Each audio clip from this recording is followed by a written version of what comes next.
acá lo tenemos para hablar a Leandro Santoro. Ustedes saben que es precandidato a diputado nacional por la Ciudad de Buenos Aires en el Frente de Todos. Hay muchos temas para hablar con él, pero me parece que es importantísimo hablar de este dato que está perjudicando a las dos principales fuerzas políticas, no hace falta decir cuáles son, que es que el tema de los, digamos, los que no van a votar, los que están apáticos, los que no quieren ir, la gente grande que le tiene miedo al virus, la gente grande que está enojada, la gente joven que está enojada. Hay una cantidad de voto en blanco previsto o de ausencia en el domingo para votar en estas primarias más que nunca. Leandro, buen día, ¿cómo estás? ¿Qué tal, María Laura? Buen día, gracias por llamarme. Bueno, es un fenómeno global, no es que le pasa solamente a la Argentina, ¿eh? La pandemia me parece que agudizó los malestares y obviamente en el caso nuestro, que venimos de una recesión de 4 años, es mucho peor, pero sí lo veo con preocupación, no me desespera, porque entiendo que los ciclos democráticos en la Argentina muchas veces son de flujos y de reflujo. O sea, no es que estoy preocupado porque siento que, no sé, que pierde legitimidad el sistema democrático. Sí, estoy preocupado porque veo que hay un malestar y que obviamente ese malestar se puede traducir o en un voto bronca antisistema o en una falta de participación. Me preocupa, lo reviso, pero también creo que las instituciones de la República y de la democracia en la Argentina son sólidas. Así que vamos a tener que transitar esta etapa de la mejor manera posible hasta que definitivamente podamos dejar atrás la pandemia. Hay enojo con la política. Muchas veces la gente se enoja porque los políticos hablan, no quiero generalizar, pero hay muchos y de distintas fuerzas que hablan de temas que no son los que a la gente le importan, ¿no? O tratan de llamar la atención.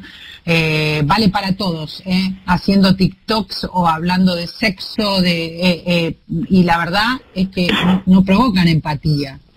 Bueno, hay de todo, y también es un fenómeno global. Habrá visto lo que fue la campaña de Trump o de Bolsonaro, por ejemplo, en Estados Unidos y en Brasil, o lo que se discute en España. Ahí hay una mezcla de cosas, desde la aparición de las redes sociales o la centralidad de las redes sociales en la comunicación política, que efectivamente twitteriza todo. Entonces, aunque no hables en Twitter, hablas como si estuvieras en Twitter, y eso me parece que degrada la calidad del debate, pasando por un problema de fondo que creo yo que nuestra cultura cívica y ciudadana, que si la comparás con la uruguaya, para no irnos tan lejos, está, me parece unos grados por debajo. Se nota mucho la diferencia cuando escuchás, recién le decía Antonio Laje en un programa de televisión, vos mirás un programa de debate en España, y vos ves a 2 dirigentes políticos, pueden ser del PSOE o del PP, y con 10 palabras te dijeron 5 cosas. Y escuchás un debate en la Argentina, son 50 palabras, no sabés qué te quisieron decir. Bueno, eso también profundiza. Y después, el problema de fondo es la crisis económica.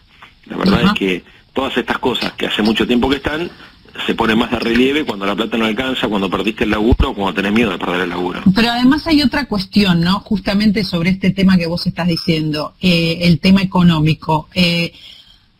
Hay 10 años en que no se está creciendo, hace 10 años no se crece, es un dato objetivo que incluye a todos los gobiernos, por lo menos 10 años en que no se crece. Entonces, pero Macri, pero Cristina, ya no sirve como discurso.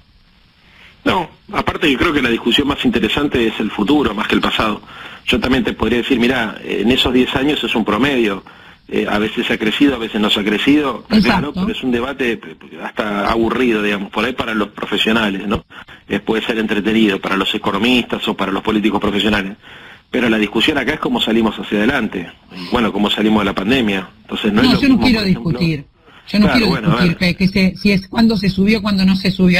Hay una vivencia que es que no se crece, que uno tiene menos plata que antes. Y estamos, por eso, para no echarle la culpa a nadie, digo, por lo menos 10 años de que el salario bajó, de que no hay trabajo, de que hay más pobreza. Eso es una realidad. Sí, es una realidad. Y lo cierto es que la pandemia agravó todo, porque vos pensás que Alberto tuvo, como decíamos antes de ayer, creo, en esa carta que sacó, 99 días de normalidad. Y a los 2 meses y medio, ¡pum!, pandemia, todos adentro, la economía sufrió un paro cardíaco. Y además eso fue un fenómeno global también, porque se cayó el comercio exterior, la inversión privada, todas las economías del mundo en recesión, bueno, un desastre.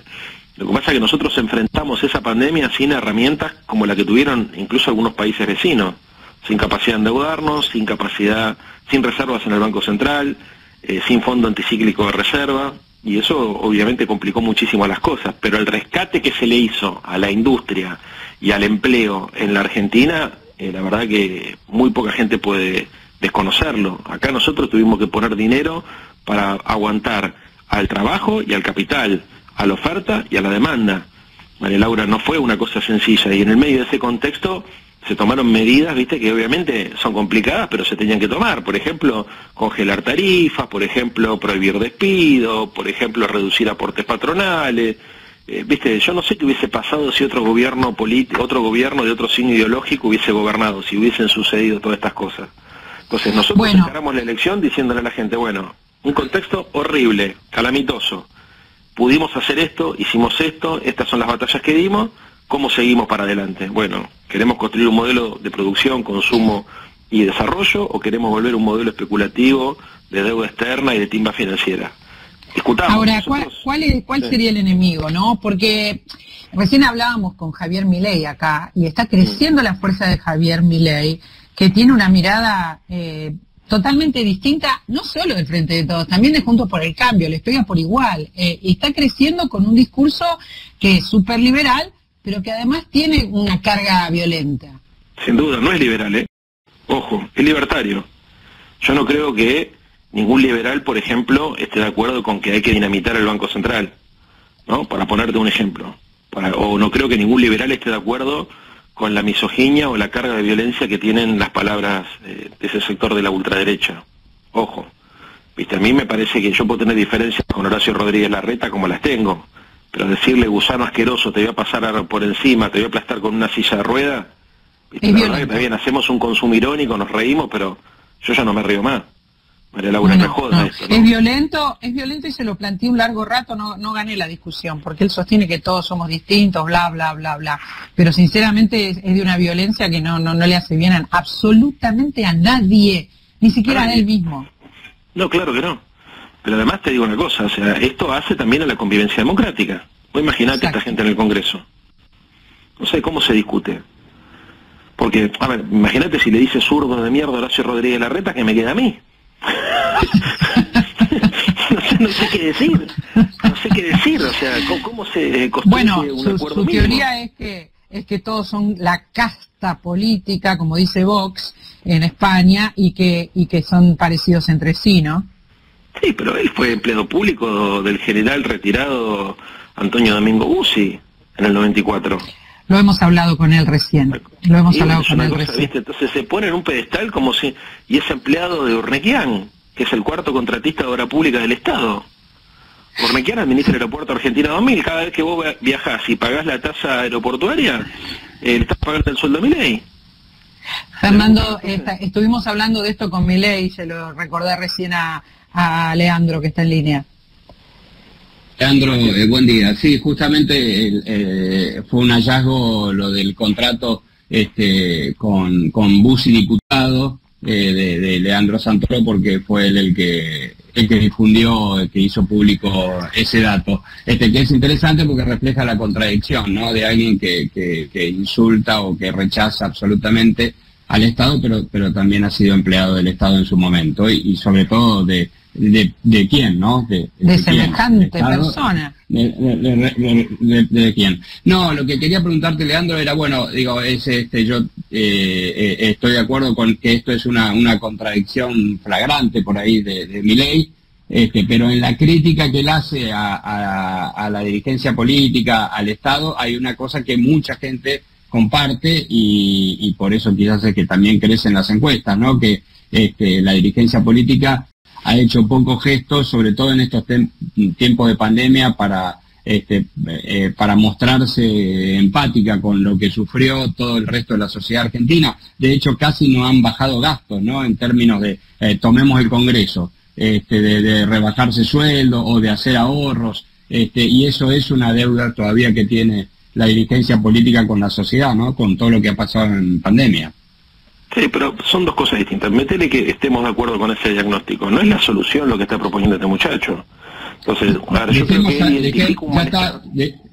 Dejemos al muchacho, dice Fer. Él hace su jugada, su apuesta, punto, y nosotros pensamos lo que pensamos de él, y lo hemos dicho. Pero lo que digo es, te planteo a vos, digo, la dirigencia política, uno ve que no ha hecho un esfuerzo grande por bajar el propio costo de la política, que sabemos que es alto en estos tiempos de pandemia, y eso en la sociedad ha golpeado. No, estoy de acuerdo. Ahora, también es cierto que yo creo que buena parte de la dirigencia política argentina no vive de lo que gana el Estado, ¿no? O vamos a pensar que de verdad se compran las propiedades que se compran y viven como viven con 180.000 pesos que pueden cobrar de sueldo. No creo que pase eso con Cristina Kirchner, bueno, por ejemplo, es cierto. No, o sea, que no es por ahí. Cristina Kirchner, si querés hablamos de Macri, de Larreta, de cualquiera, o sea, ¿no? Me parece una cosa es que tengan emprendimientos privados, todo lo que vos quieras, pero me parece que, porque a ver, también cuando uno habla de los gastos de la política, me parece que es un error separar a la política del mercado y de un sector del mercado. Porque la verdad es que, por ejemplo, el caso de Urnequian, ¿no es cierto?, que ha ayudado a muchos sectores políticos, así es fácil, ¿no? O sea, si por ejemplo, si vos agarrás y decís, bueno, no, yo no voy a cobrar mi sueldo, voy a cobrar como diputado, que es lo que dice, por ejemplo, Milei, voy a cobrar de lo que dé como charlas, y las charlas te la pagan los contratistas del Estado, entonces, viste, hay una contradicción. Después los esfuerzos son siempre, a ver, yo soy un hombre que hace esfuerzo todo el tiempo, hago esfuerzo, digamos, desde bancar comedores comunitarios que hacemos con nuestra propia organización, hasta, digamos, mi tiempo, digamos, yo no trabajo de político, yo vivo como un militante, estoy las 24 horas del día, conflicto acá y estamos. Y coincido con vos en que a veces habría que hacer un esfuerzo más importante. También acá hay una doble moral. Lo primero que hizo Macri cuando asumió fue meter 4 ministerios nuevos y más de 30 secretarías y subsecretarías. Y después se la pasaron hablando de achicar el gasto político. Ni hablar de lo que pasa en la ciudad de Buenos Aires. Con la superposición de organizaciones. Y sin embargo nadie le ha pedido a Larreta, por ejemplo, que haga un esfuerzo en este sentido. O sea, el gasto político en la ciudad de Buenos Aires, por ejemplo, que es el distrito donde yo soy legislador, es enorme. Y sin embargo acá, digamos, la manera que encontraron de resolver el agujero fiscal fue armando impuestos para cobrarle el consumo con la tarjeta de crédito y de débito. Creo que lo que está diciendo Fernando es interesante. Lamentablemente se terminó el tiempo, pero creo que es interesante en el sentido de escuchar las demandas de la gente. No escuchar al candidato, sino escuchar las demandas de la gente que se está sumando a ese tipo de propuestas, ¿no? Y entre las demandas también está otro esfuerzo de la política. Sí, por supuesto. Pero hay una cosa, María Laura, porque a mí me lo preguntan mucho, bueno, ¿qué experiencia has vivido en esta campaña?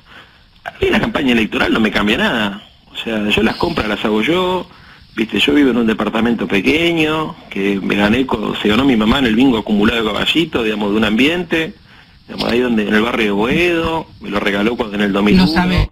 No tengo secretaria, no tengo chofer, no uso el teléfono a la sabemos. Voy a viajar en No creo que se esté hablando de vos, no, ya sé, se habla de eso. Muchos de los que se plantan arriba del y no lo digo por ustedes, sino lo digo por la crítica de la antipolítica desde la política. Sí. Porque el periodismo, la sociedad tiene derecho a plantear lo que le parezca, pero el tema es cuando viene uno que desde la política o la antipolítica quiere capitalizar esto. Esto es lo que a mí... Porque la democracia efectivamente tiene sus puntos oscuros y los tiene que resolver. El tema es que, como me enseñó Raúl, la política se cura con más política y la democracia con más democracia. Porque el problema es, ellos identificaron, como dicen ustedes, un malestar. Ahora, el remedio que proponen es peor que la enfermedad. Entonces, punto. Estás hablando de los libertarios, claro. Nosotros lo que hacemos es quizás escuchar las demandas de la gente y traerlas para intentar que sea la política la que lo resuelva. Yo quiero especialmente decir de Leandro Santoro que tiene una virtud que no tiene nadie prácticamente en la política, que es que no tiene cassette puesto, escucha al interlocutor, contesta de acuerdo a lo que le dicen. Gracias, Leandro, por haber hablado este rato con nosotros. Muchas gracias, un beso grande a todos. Leandro Santoro habló con nosotros. Se viene la tanda, enseguida estamos con más y vamos a comentar todo esto.